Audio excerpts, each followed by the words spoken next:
We're now at the second video of this section, Logging with Systemd. In the previous video we looked at service support in Linux. In this video we'll see how to retrieve SELinux related information and query logs given an SELinux context. At the end we'll be using SE troubleshoot integration with journal.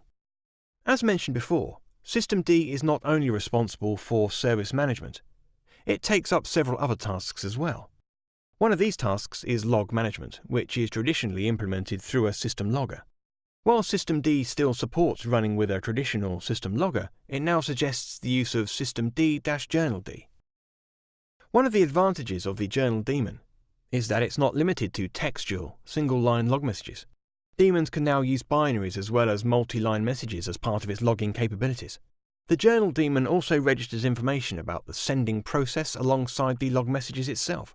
This additional information contains ownership data, that is, process owner, including the SELinux context of the sending process.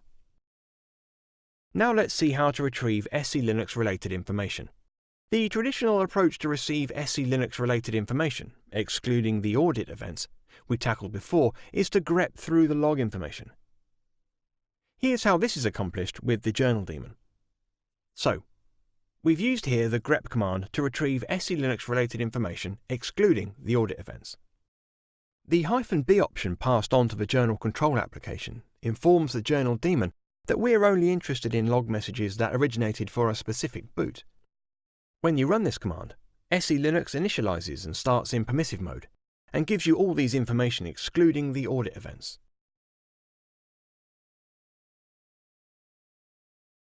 Next, we move on to querying logs given an SELinux context. A unique feature of the journal daemon is to use the information associated with the log messages as part of the query to be launched against the journal database. For instance, we can ask the journal daemon to only show those messages that originated from a daemon or application running in the udev_t context. So here's the command, which we need to execute to ask the journal daemon to show the messages. Let's click enter and execute it. And here's the output. Now at the end, let's learn to use SE troubleshoot integration with journal.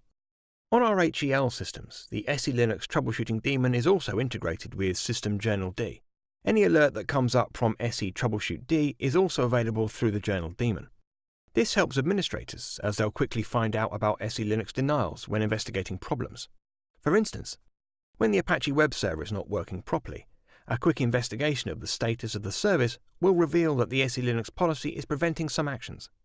So when you run the command systemctl status httpd at the terminal, this is what it returns as the output. Now, to get more information about the message, use journalctl command.